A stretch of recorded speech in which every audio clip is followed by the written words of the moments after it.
cámaras ya.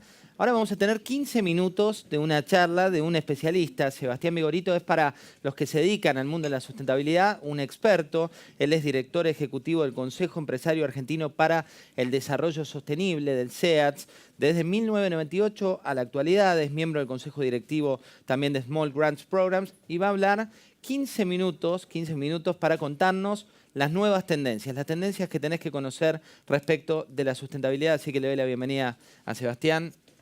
Bienvenido. José. Gracias por venir. No, por favor. Y te dejo, el escenario es tuyo. Bueno. Acá dejaron un celular, ¿eh? Bueno. Gracias. Por favor. Bueno, José dijo, voy a contarles sobre las nuevas tendencias. En realidad, en la organización en la cual trabajo es el capítulo argentino del World Business Council, que es un organismo internacional, global, conformado junto con organizaciones como las nuestras por más de 5.000 compañías en el mundo.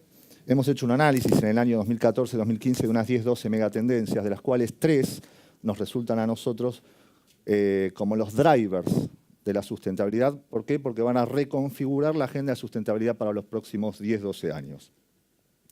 Yo quisiera primero comentarles esto, cuáles son estos 3 drivers, que seguramente todos lo conocen, pero tratar de explicarles por qué son drivers y por qué son determinantes. Y luego, para lo último, me dejaría una parte de una presentación un poco incómoda, que tiene que ver con el business case en Argentina, ¿sí? Hoy se hablaron de diferentes business case, por ejemplo, la sustentabilidad como factor de competitividad, lo habló Miguel, como una forma costo eficiente de colocarse en el mercado, o sea, empresas que son competitivas por ser sustentables y no a pesar de ser sustentables. Pero sin embargo, en la región, me refiero en Latinoamérica, se está configurando un business case que tiene más que ver con los conflictos, ¿sí? Muy parecido a lo que, muy alineado a lo que hablaba Andrés Napoli de la FARM hace un rato. Bueno, hablando de los 3 drivers. Los 3 drivers son, primero, en el 2015, Naciones Unidas en la arena. En Naciones Unidas se lanzan los Objetivos de Desarrollo Sustentable. Todos ustedes lo conocen, creo que es la agenda más fashion que debe haber hoy dentro de la que es la sustentabilidad. Como punto 2 es la agenda climática. Ahora vamos a ver cómo están interrelacionados todos estos. Y tercero es lo que nosotros estamos llamando el Compliance 2.0. Vamos a entrar en detalle con cada uno de estos. Bueno, los ODS, Objetivos de Desarrollo Sustentable, son una continuación de un seteo de objetivos que hizo Naciones Unidas en el año 2000 y terminaron en el 2015, su continuidad. Ya en el año 2000, con los ODM, Objetivos de Desarrollo del Milenio, lo que se hizo fue introducir el factor social a una agenda de crecimiento y desarrollo. Hasta ahora Naciones Unidas y el concierto, el consenso de lo que es la teoría del desarrollo, hablaba del crecimiento económico y de diferentes formas el derrame hacia diferentes sectores de la sociedad como para combatir la pobreza, generar equidad, etcétera, etcétera. El factor social se veía como un factor accesorio. En el año 2000 se introduce esto, que ya no es un concepto, sino que es un hecho y un factor de presión, y tenemos los objetivos de desarrollo del milenio del 2000 con el factor social fuertemente presente. En el año 2015, luego de discutirse si se iba a seguir o no con esta agenda global, de objetivos globales, atinadamente se lo hizo. La gran diferencia entre uno y otro no es solamente que son más objetivos, sino que además del factor social se le incluye el factor ambiental.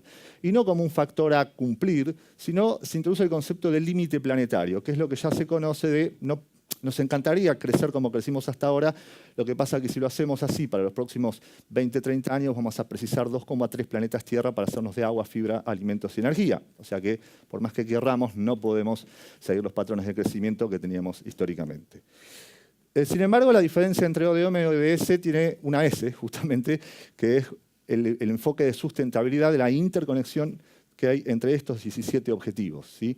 Uno de los principales riesgos que se está viendo ahora es el trade-off entre ellos, porque son objetivos que lo que hay que saber y entender es que hay conflictos y tensiones entre ellos cuando se tiene una mirada que no es integral. Pero lo que a nosotros más nos interesa es que, a diferencia de los ODM y a diferencia de la teoría clásica del desarrollo, en los ODS la empresa tiene un rol. Un rol que, si bien no está muy definido, sí está mencionado. En el documento principal, la declaración de los objetivos, el sector privado o empresa está mencionado 24 veces. Esto significa que el rol de la empresa para la consecución de estos objetivos son tenidos en cuenta y son planteados y en cierta manera exigidos respecto de lo que eran agendas anteriores de crecimiento. Es decir, que el sector empresarial, a través de una participación activa, en la cual tuvo mucho que ver el CEO global de Unilever, Paul Polman, tiene un rol del cual todos tenemos que levantar el guante, aunque todavía no sabemos de qué color es ese guante. Uno de los temas es que esto genera un incremento de las expectativas respecto del sector empresarial, y cuando hay altas expectativas hay que estar a la altura de esas circunstancias. Estos tres drivers que yo les mencioné tienen para la Argentina un impacto adicional. Primero es porque el gobierno en los tres temas ha tomado una posición local, doméstica, pero también a nivel de convenios internacionales, el actual gobierno. Y segundo, que hay factores de presión, como por ejemplo la OECD y la presidencia pro tempore del año que viene, ya de la Argentina en el G20, lo cual hace que estos tres temas están presentes en la agenda de ambos. También yo les quisiera mostrar a nivel del rol de la empresa, qué poca definición tenemos todavía, porque esto es un camino de aprendizaje. Nosotros hicimos una recopilación durante 2 años de casos empresariales, en el cual los casos son interesantes, pero más interesante aún son los resultados consolidados de esto. 46 empresas presentaron 101 iniciativas durante 2 años, 16 ODS fueron impactados de manera directa, 17 obviamente de manera conexa o indirecta, y se vincularon con 89 metas. Yo no les voy a leer, en realidad, los hallazgos de esto porque están expuestos en la página específica sobre esto, el sitio sobre ods.ceats. El sector de alimentos y bebidas lidera el nivel de impacto sobre la cantidad de impactos sobre diferentes ODS, seguido por Oil and Gas. Pero quizás el hallazgo que se viene dando en los últimos 2 años y que está en coincidencia con lo que es el estado del arte a nivel internacional es que el ODS más impactado es el 4, que es el que tiene que ver con educación, el 12, que tiene mucho que ver con el sector empresarial, que es producción y consumo responsables, seguido muy de cerca por otros 2, que es salud y bienestar y trabajo decente y crecimiento económico. Esto teniendo en cuenta que es alimentos y bebidas, el sector agroalimenticio, el principal impactador, y luego el sector energético, tiene bastante sentido. Sin embargo, lo que nosotros vemos es que estos casos, ¿sí?, están bien alineados, han mejorado su alineamiento y su entendimiento respecto a la acción de la empresa y su impacto directo o indirecto con el ODS. Lo que vemos es todavía un déficit, no solo a nivel local, sino regional y también a nivel global, en lo que respecta a lo que es la medición o la métrica, ¿sí? Es decir, lo que decimos en el CEAT todos es, nos cuesta pasar del PowerPoint al Excel. Segundo driver, la agenda climática. La agenda climática o agenda de cambio climático tuvo en el 2015 una situación de alineamiento de astros que nadie se lo esperaba, ¿sí?, que es el famoso Acuerdo de París, donde más de 190 países acordaron en esta conferencia de las partes hacer todos los esfuerzos necesarios para reducir la temperatura del ambiente por debajo de los 2 grados respecto de los niveles preindustriales. Lo anterior a esto era el protocolo de Kioto, que ya estaba expirado, tuvo diferencias geopolíticas para que sea firmable y fue muy firmable y muy firmado. La mayoría de los países presentaron su compromiso voluntario al respecto, esto no fue obligatorio, presentaron un compromiso voluntario, y con el solo hecho de presentar ese compromiso voluntario, el crecimiento de las emisiones, si bien viene a estar por debajo de los 2 grados, si no se haría nada estaríamos por arriba de los 5, 4 y 5. Con los compromisos voluntarios estaríamos alrededor de 3. Es decir, que sin que nadie se lo pida, ni ningún revólver en el pecho, las naciones han puesto un esfuerzo grande y que si bien bastante falta, porque 1 grado no es poco a nivel meteorológico, ha generado fuertes expectativas respecto a esta temática. La agenda de cambio climático, a diferencia de otras, es que impacta sobre 3 subsistemas muy importantes para el sector empresarial y la sociedad en general. Uno sobre el sistema de infraestructuras, segundo sobre el sistema alimentario y tercero sobre el sistema energético. Cuando parecía que los astros estaban alineados respecto al Acuerdo de París de la agenda climática, tuvimos la irrupción del Trumpexit, ¿sí?, la eventual salida de los Estados Unidos del Acuerdo de París. Si bien la salida del Acuerdo de París efectiva se va a producir prácticamente cuando el mandato de Donald Trump esté terminado, porque así se hizo especialmente la letra chica del convenio, esto da una señal de interrogantes sobre esta agenda. Así y todo, lo que sí generó fue una reacción por parte de los defensores de esta agenda diría, desproporcionada a lo que hubiera sido sin la posición de Donald Trump. E incluso dentro de los Estados Unidos, los diferentes estados, e incluso estados republicanos, han presentado planes de mitigación y adaptación con el mismo nivel de ambición que el Acuerdo de París, lo cual en los hechos o a nivel de reducción de emisiones quizás estaríamos en la misma situación. Pero es un guiño geopolítico bastante complicado, que rápidamente Xi Jinping de China, rápido de reflejos, mientras Merkel se peleaba con Macron, a ver quién era el dueño de la agenda climática, China empezó a hablar de planeta verde, de emisiones, de cambio climático, y hoy, aunque parezca mentira, por ausencia de un liderazgo, China tiene el liderazgo, es, digamos, el jefe de Estado que más habla respecto a la temática y que más propuestas está haciendo. Qué mundo loco, ¿no? Esperar de esto. La Argentina presentó un compromiso, como les decía, y lo afirmó al otro año y lo vuelve a afirmar ahora. Esta semana termina la COP23. La Argentina se comprometió a reducir sus emisiones, ¿sí?, al año 2030 en un 37%. Esto hay que verlo de esta manera. Un 18% se va a hacer de manera incondicional, es decir, ya se hicieron los estudios sectoriales donde la Argentina para el año 2030 va a reducir su curva business as usual, ¿sí?, en un 18%. Y otro 19%, ¿sí?, se daría si Argentina accede a financiamiento, transferencia de tecnología y otras facilidades, es decir, que está condicionada a que la diferencia entre países ricos y países en vías de desarrollo se achique a través de estos mecanismos de cooperación. Tercero, Compliance 2.0. Hasta ahora el Compliance, uno habla con cualquier Compliance Officer, no todos ya estamos trabajando con los Compliance Officers de la mayoría de las compañías, pero hasta hace poco el arte del Compliance Officer era la detección de normativa, ¿sí?, legal o sectorial, regulaciones que impactan a la actividad, hacer el checklist y ver si se cumplía o no se cumplía y qué potenciales había de que eso se desvíe. Es decir, que tenía que ver con lo que se llama el hard regulation. La agenda de sustentabilidad es soft regulation. El 80% son acciones voluntarias, compromisos que las empresas asumen de manera pública, pero sin que sea necesariamente a través de una regulación.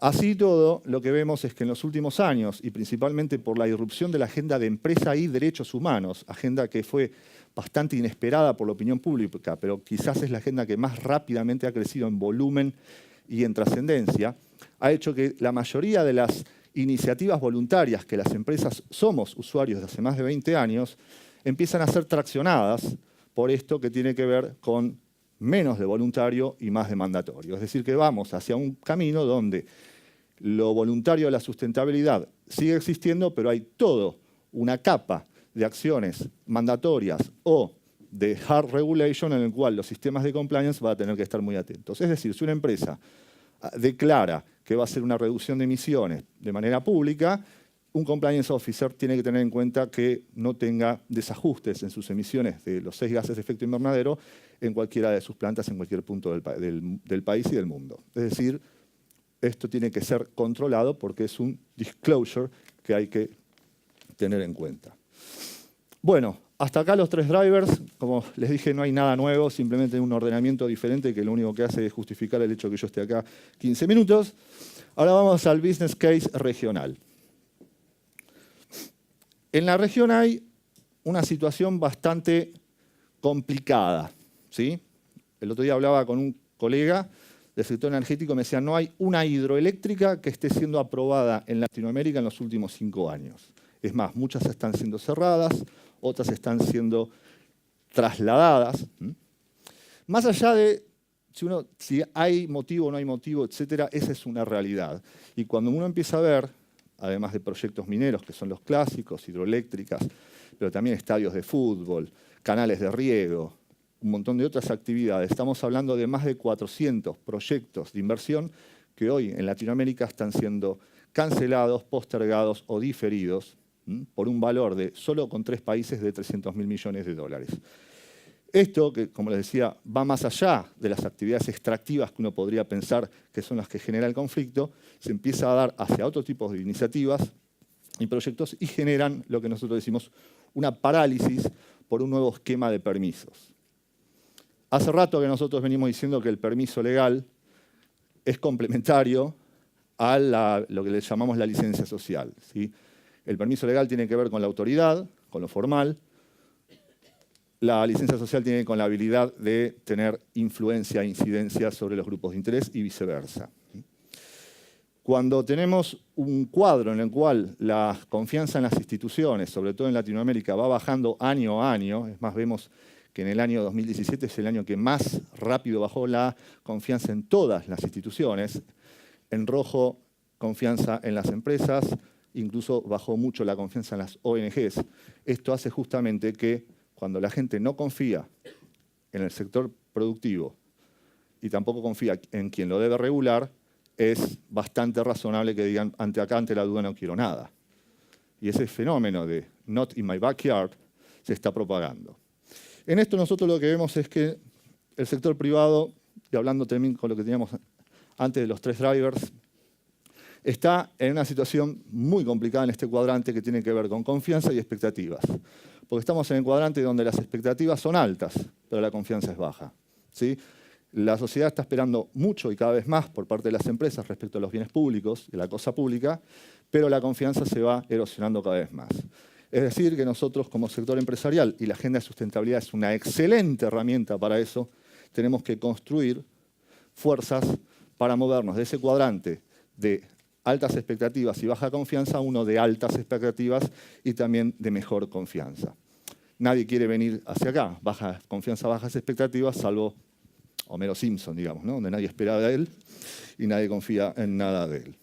Bueno, así que, como no sé si me van a aplaudir, me traje mi propio grupo de obsecuentes. Muchas gracias, Sebastián. Mil gracias. Él hablaba, decía, los 15 minutos ameritaba y mucho los 15 minutos, por más que la falsa modestia en este caso diga que no tenía mucho para contarles. Les cuento cómo seguimos. Vamos a hacer un breve cafecito de 15 minutos y después cuando volvamos vamos a tener más casos de empresas, nos vamos a meter con el caso de 5 emprendedores que están tratando de cambiar la historia del capitalismo, entre comillas. Y por último vamos a cerrar con una banda de gente que vive en el basural, que viene especialmente de Paraguay, gracias a la gente de AmCham también por traerlos, pero la música suena distinto cuando se vive de otra manera. Así que breve café y ya volvemos.